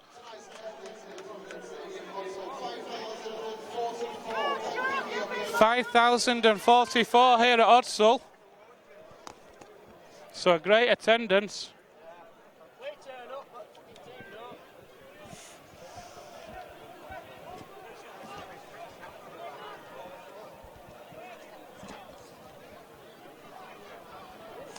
Cooper there taking his drive in, and now we bring it down the right side.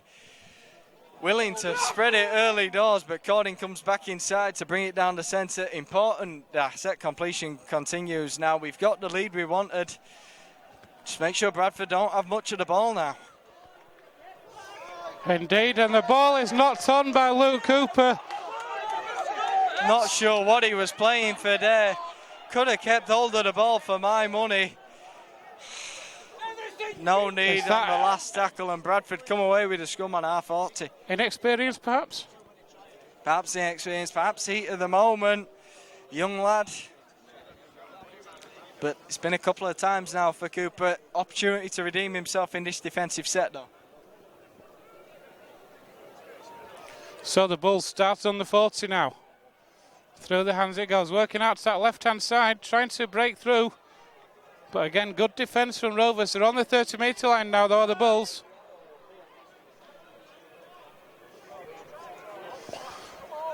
Rovers have certainly tightened up on the discipline, Joe, as well, since they had that team warning.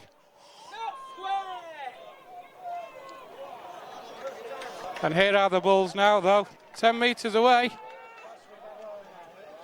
O'Brien comes down this right-hand side. The cut-out pass that's put to ground by Adam Henry. All he had to do, Joe, I fancy, was take that pass and he would have been over, but just couldn't hold on to the ball, and the ball goes to ground. Definitely, and once again, the line was waiting. All he had to do was take it, but the ball's knocked to ground, and there goes possession, there goes the chance. And there's a lead there that could well be unassailable now. 15 minutes left here at Odsall Stadium. Bradford Bulls 12, Featherstone Rovers 30. Rovers with a scrum head and feed on their own 10-metre area. Here's Ian Hartman.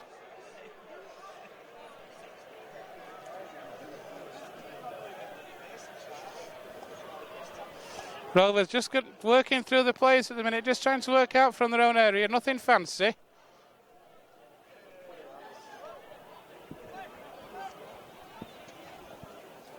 Here's Cooper now. And there's a penalty for a ball steal. So Rovers are going to get a relieving penalty, Joe, and they're going to find themselves close to or in the Bradford half. Yeah, we've got to get down that end of the field. We've got to keep hold of the ball. And desperation is going to set in if we keep the scoreline as it is.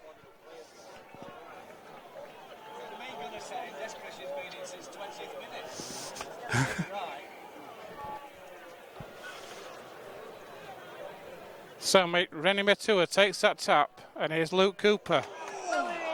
That's a tackle there from Matty Blythe. Oh, Rennie, get yourself out of there.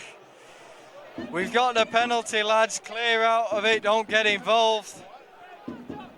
High tackle there by Von Cooper, and plenty of players going into the mix, trying to get involved. Need to calm it down, lads. The scoreboard's in our favour. Don't do out stupid and risk it. Referee just speaking to Rennie Matua as well. I think that's just a don't get involved chat, really. You know, yes, you weren't involved in the tackle. Yes, it was high, but you don't need to come in like that, Joe. Absolutely. Rennie's been crucial in today's performance. He just needs to keep his head screwed on. And Marginet finds touch, and Rovers are going to start this set on just inside the 30. And that's taken on by Brad England. And he gets Rovers up to the 20, plays the ball to Ellis. Here's Luke Cooper again, trying to step away, but great defence from the Bulls. Rovers 15 metres out.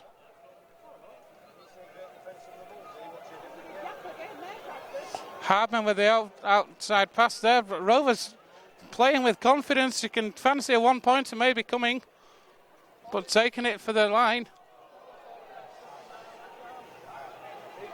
Remy lining up for it.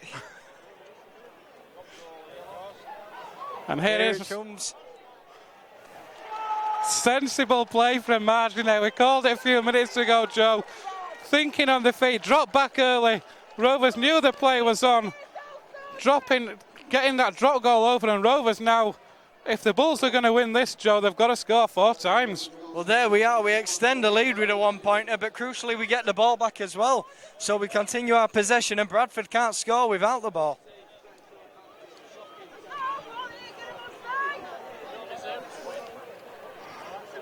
And that's a kick-off is taken by Rovers, by Brad England. Here's Baldwinson. I don't envy your choice of man of the match this afternoon tonight, Joe. It's been a superb performances across the board from 1 to 17, hasn't there, really? Well, there have been some fantastic efforts there in the engine room to make sure we match up against this side who've dominated so many packs in the division. But the wingers have been bringing it forward so well, doing the unnoticed work, and have shown their pace out wide. So the man of the match has to go to Jai Hitchcock's over on this left flank. He's been superb bringing the ball forward. He's been superb under the high ball, and his try-scoring prowess. Sharpie will struggle to get back in the team. Ryan Verlinden's back on for Rovers. There's another kick for the corner again. I think that was Marginet, but that is an inch perfect kick, Joe. A great touch finder, just what you need. Key control of the game, force the Bulls to scrum down and back on their own 10-metre area again. Clever Positional play from Marginet. Chips it over the top, but make sure it bounces before the ball and runs dead into touch. And so Bradford have to start with a scrum on their 10. They've got it all to do, and 10 minutes on the clock. You don't fancy it's possible. So Luke Cooper is the one who's taking a breather for Ryan Verlinden. Rovers keeping this remarkable away record going this season, Joe. And this has been by far, I mean, you look at the games they have played away. We mentioned them earlier on, London being the one that stands out before tonight. But playing away from home this year, Rovers have been absolutely immense at times. Definitely. When we go on the road, we are a different team sometimes. There's no doubt about it. The question is, will we suffer playing Dewsbury? They've not had a meet-of-the-week game. They'll be a difficult opponent on Sunday. The ball's gone to ground there. It's a knock-on. I think it's going to go in favour of Featherstone here, the scrum. It's gone to the Bulls. That's an interesting call.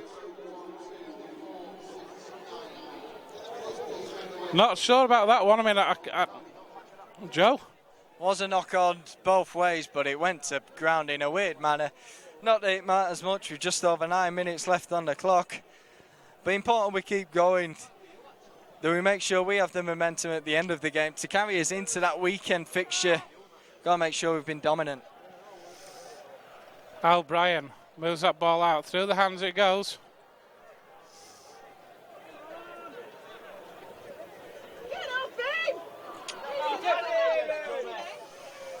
And here are the Bulls again, working out towards this right-hand side.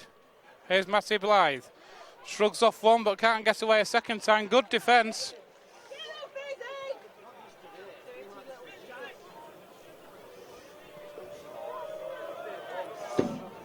And that's great play from the Bulls.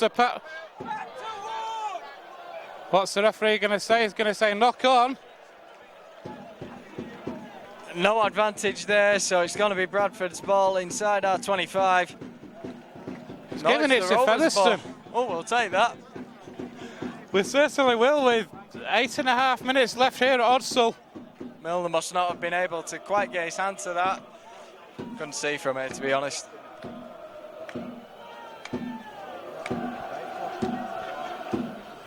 The Bulls fans below us trying to lift the team. It's been a very flat performance from the Bulls this evening, hasn't it, Joe?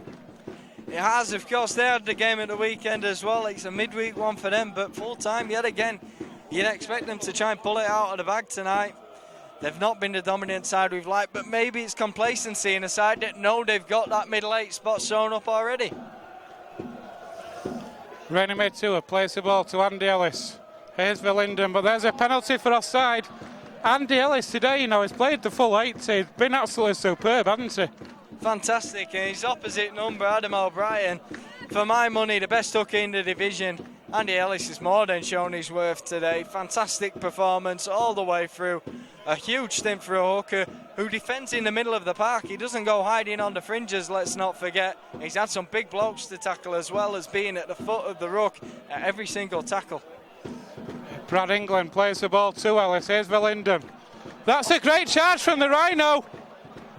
A Rhino scoring against a Bull nearly. The Rhino almost over against the Bulls under the sticks Rovers.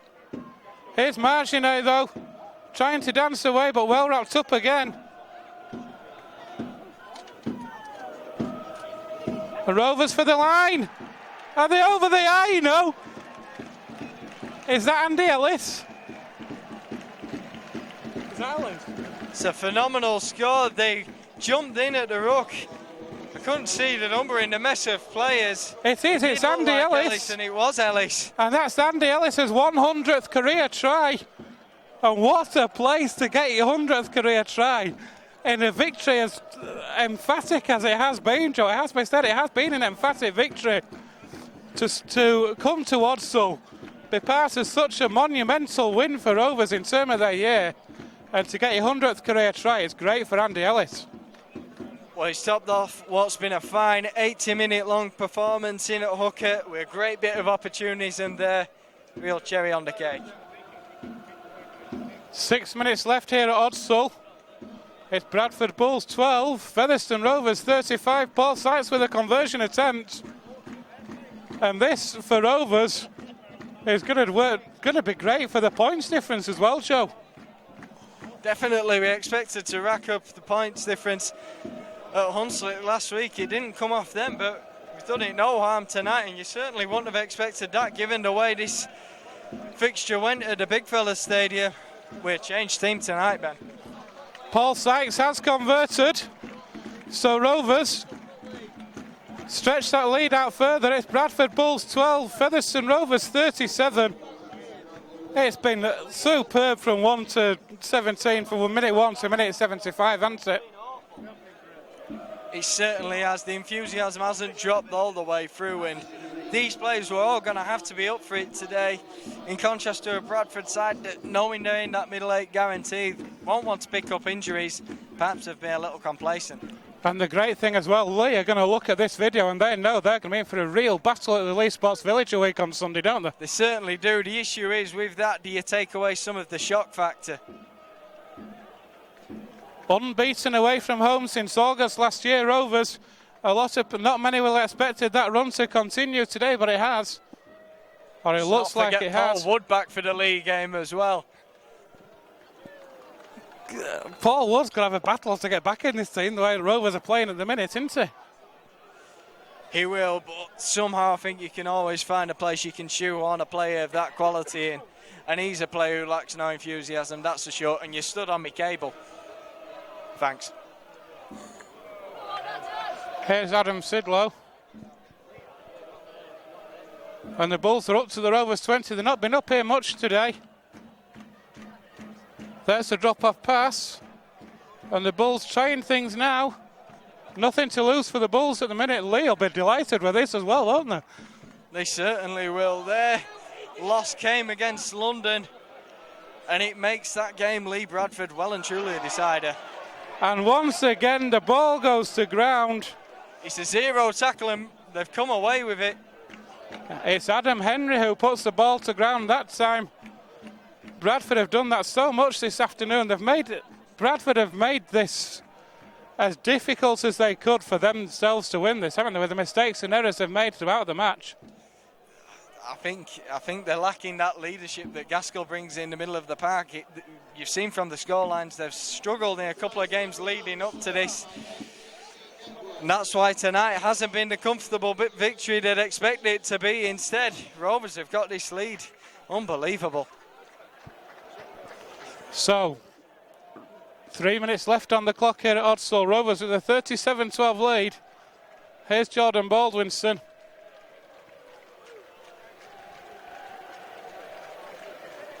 Andy Ellis. Here's Paul Sykes again. Does it find touch? Yes, it does. Perfection from Sykes once again, Joe.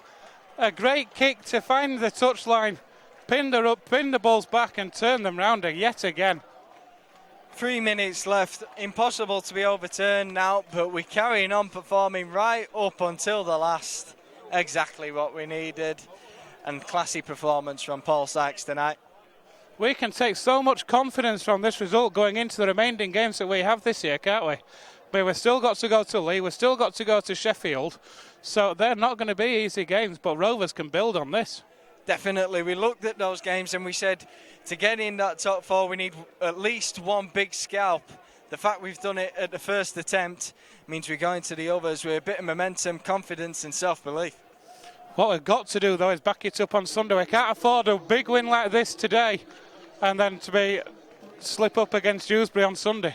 100%, and I remember going away to Halifax a few years back, getting an unbelievable victory there and then facing Toulouse at home and messing up there thanks to a fantastic kicking display from Nathan Wynne. It's a bit of attacking play to finish off the game here from Bradford, and James Mendika scores his second try of the game after the kick back inside.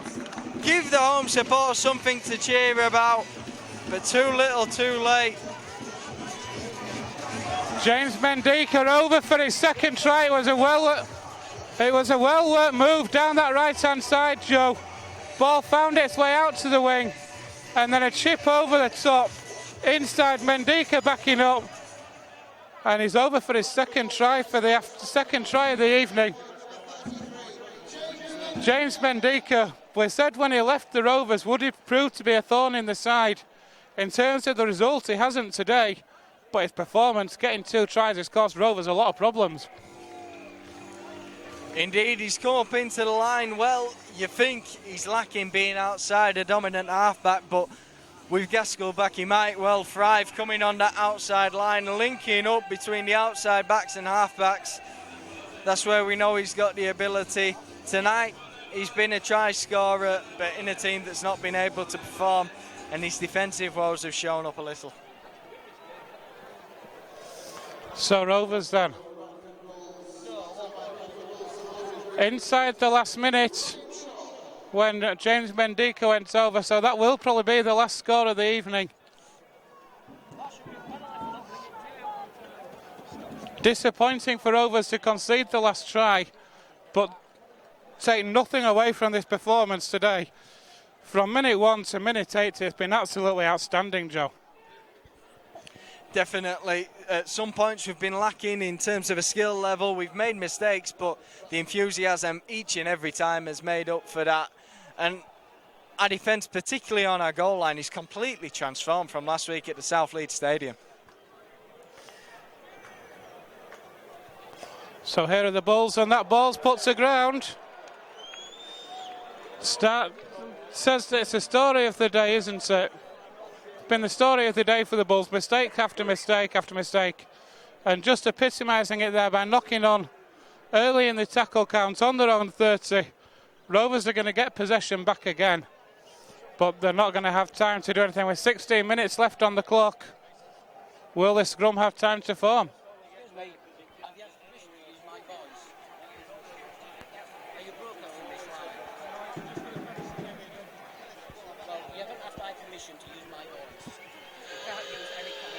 Bringing it to left now, and there is Hitchcock's running it after that ball, and fantastic work there in the corner. We can't quite get it over, but it's an exciting finish to what's been an emphatic display from Featherstone Rovers.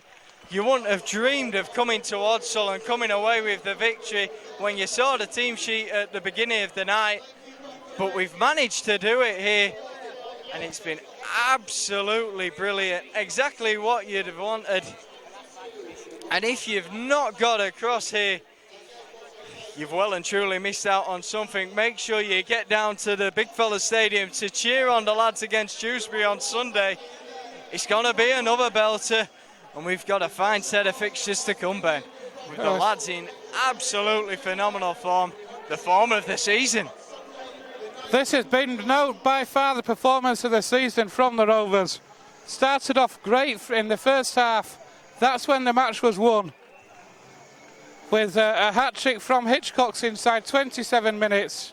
Only 2 out of 3 converted. In between that, Mandika went over for a try. And then Reni Matua made it 22 points to 64 sites converted at half-time.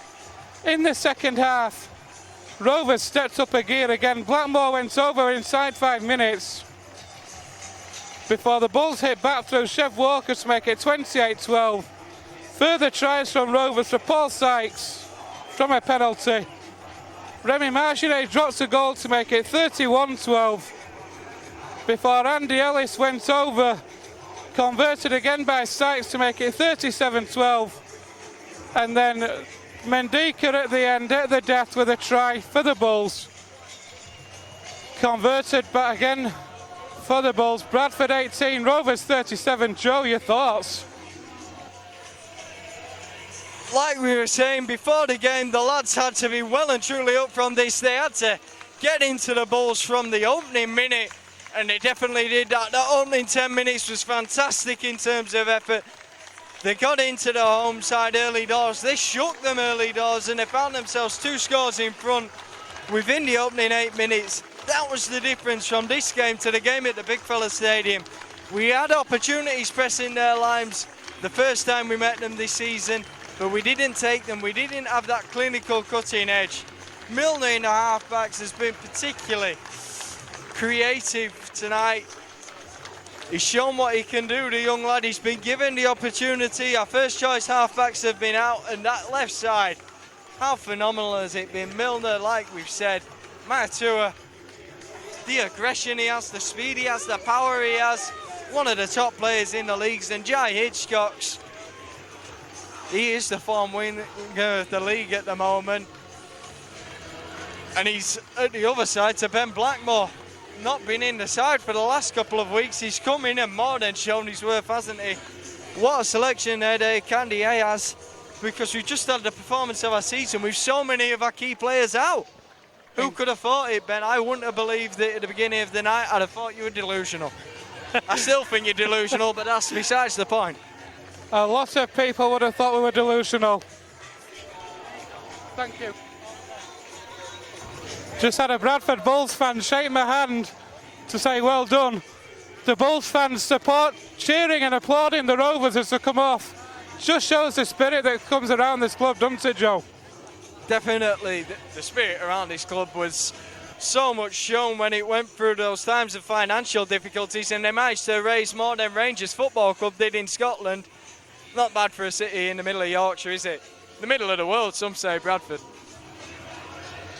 A truly outstanding performance from Featherstone Rovers here at Odsall Stadium.